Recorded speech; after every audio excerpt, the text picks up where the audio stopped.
How do I find the right balance between striving for improvement and being content with who I am and what I'm doing?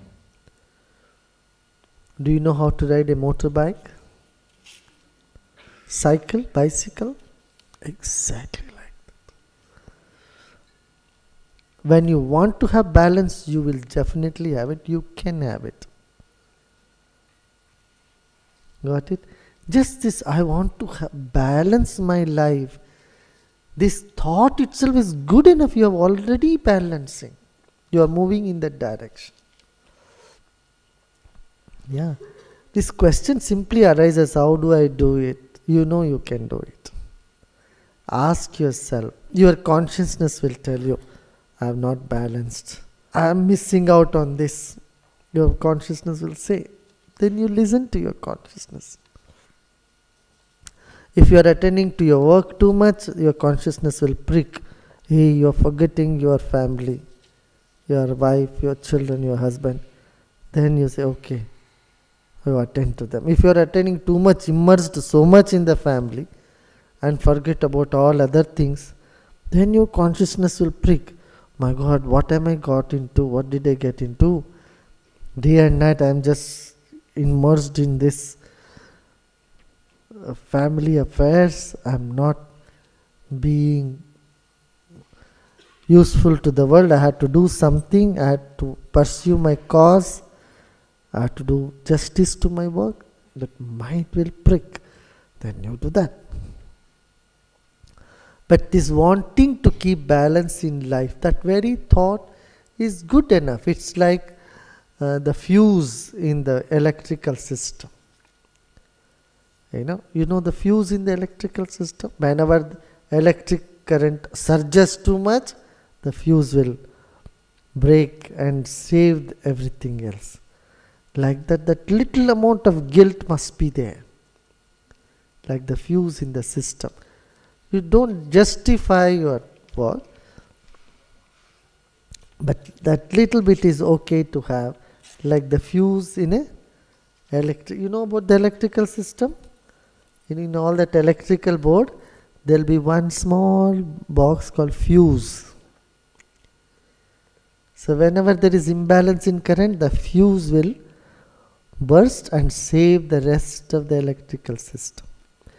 Like that in life, a little bit of guilt is okay, but not too much. Like salt in the food. If there is too much salt, can you eat it? No. Got it? So wanting to have balance is good to have that. Dear Guruji, after joining Art of Living, I don't ever feel necessary to argue with others, but they take it as my weakness. What should I do? Give them a surprise. Sometimes stand up and argue. Dearest Guruji, what is embarrassment?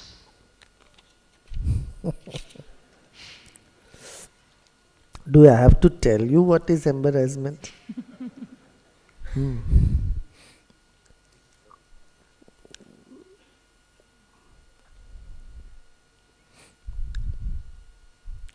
I know embracement, not embarrassment.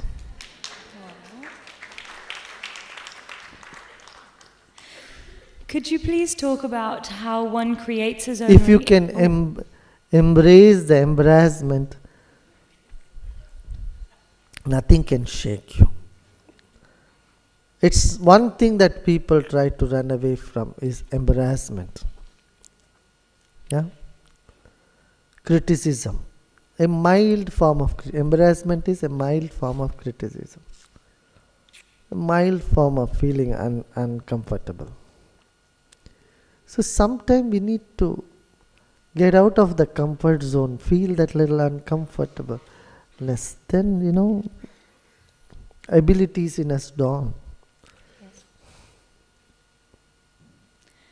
Dear Guruji, how can we define consciousness? And can you talk about the different levels of consciousness? Thank you.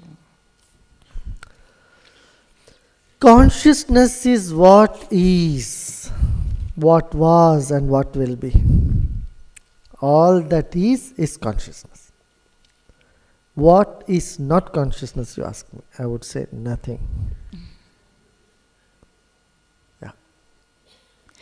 Dearest Guruji, what is a good way to accept the death of a beloved?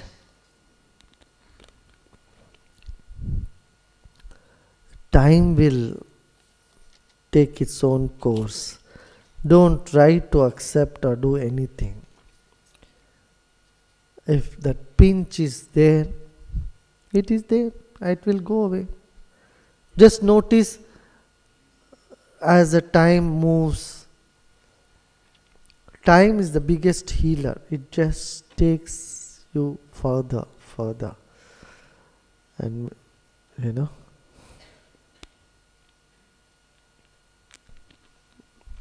so don't try to do anything. Time will take care of it. Yeah.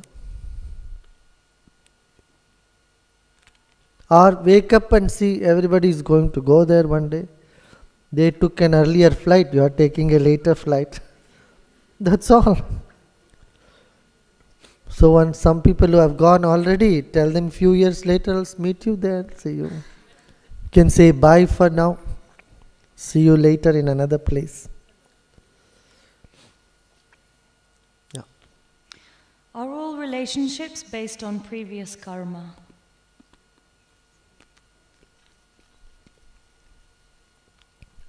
Yeah. It does. Sometimes the souls, you don't see it, but I see it.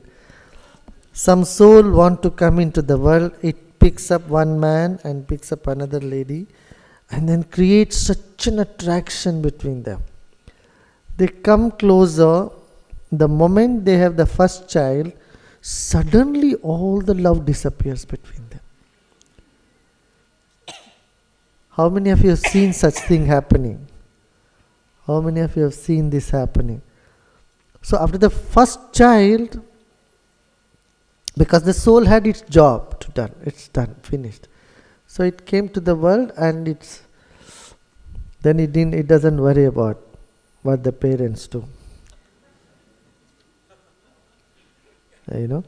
So suddenly after the first child, people lose all the attraction. Isn't it? You might have noticed. For many people, not everybody, not always. No. No. Don't think it's for everybody always. In some cases it happens. Sometimes it happens after the third or fifth kid. Suddenly they cannot see each other that much because their personality were artificially brought together by the spirit, by the soul who wanted to come in. So this is happening. But not always, not every time. Yeah. About 30% you can see. And they definitely end up in divorce. These cases. Because they don't match at all. Nothing matches in between them. And suddenly one realizes, we thought we are soulmates for life. And what happened suddenly? All that you came out of that bubble and suddenly you encounter, that person is totally different, I am totally different, we can never match together. This thing comes up. Yeah. But life is like that. Friends become enemies, enemies become friends. How many of you have this experience? For no reason, a good friend suddenly became your enemy. You haven't done anything bad to them, nothing at all. Suddenly they started behaving like your enemy. Isn't it? How many of you had this experience? Right? So almost everybody has this experience. You wonder why they are behaving like this. I did only good to them. Similarly, there are people, you have not done any good favor to them. They have helped you a lot. They have become your good friends. How many of you had this experience also? You haven't done anything good to them, but they have started doing good to you.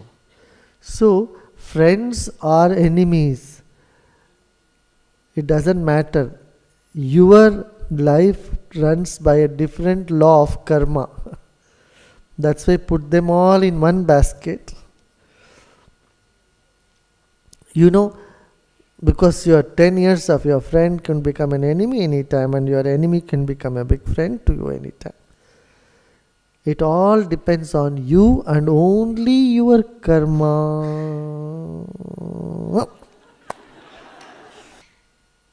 Dearest Guruji, what is the best way to make you happy?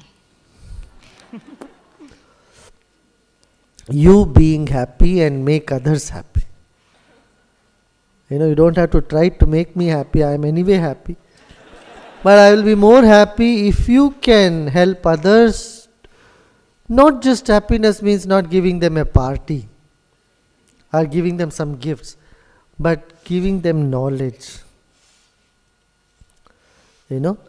Making them very strong. If you can bring them this knowledge, that would be the best thing, isn't it? When people listen to Ashtavakra, they say that their lives are transformed. How many of you experienced this? There's 33 tapes. When you listen to it, then your whole outlook towards life changes. Yeah.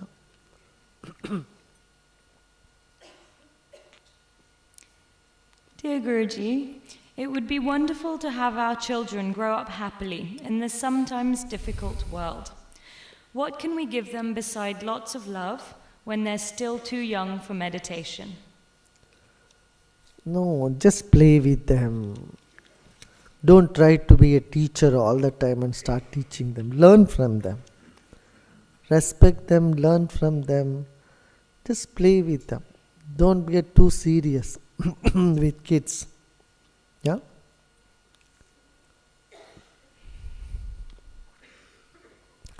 I remember when I was a child, when my father would come home in the evening, 7 o'clock, you leave in the morning, 8 o'clock, come in the night, 7 o'clock. As soon as he comes home, he would just clap. My mother was very strict. She was always being very strict. My father would just clap and just make everybody laugh. He would just make everyone laugh before we all go for dinner. Everybody has to sit together and eat. So before that, he would simply clap, try to tickle you and clap and chase everybody around in the house. 7, 8 people, everyone should laugh before we would sit for food. The children should be, always don't go on teaching them always. Just celebrate with them, play with them, sing with them. This is the best thing. Otherwise, you always take a stick and say, don't do this, don't do that, don't do da. That is no good. I feel you should play with them more. And then you can tell them stories sometime. We used to hear a lot of nice stories. Every day one story. So it's good to bring up children that way, with values. If you tell them nice, interesting stories, they will not just glue themselves to the television and sit there all the time. It's good that parents sit with children and tell them a story, and give them a moral. That quality time of 1 hour, even if you spend, or half an hour you spend with your kids, is good enough. Don't stifle them sitting with them for 4, 5, 6 hours with your kids. The quality time, 45 minutes, 1 hour you spend with your kids, should be very interesting. They should look for that time to sit with you and listen to story. So that human touch is needed. Today children, from the morning they wake up, they sit like this, non-participatory witness in front of the screen. Children sit in front of the television, they go on surfing the channels, and then mother comes, hey, come for food, come for breakfast, come for, and then they just don't move. Sometimes mother has to bring their breakfast in front of the television. This type of culture is no good. Not more than 1 hour of TV should be shown to children. You should limit that time. Otherwise, children have this attention deficiency syndrome. The brain gets so bombarded with all these images, it fails to register anything else. We cannot attend to anything. Dear Guruji, I have no family. What can I do to feel less alone? Come on, I have given you such a big family. A world family, a true family which really cares for you. Yeah. Never think you have no family. I am your family. Okay? That's why I come for Christmas every year and New Year here. Why should I come otherwise?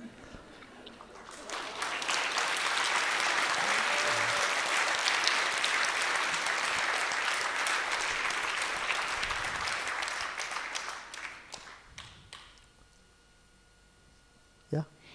Is creative expression necessary for everybody? Don't worry about everybody.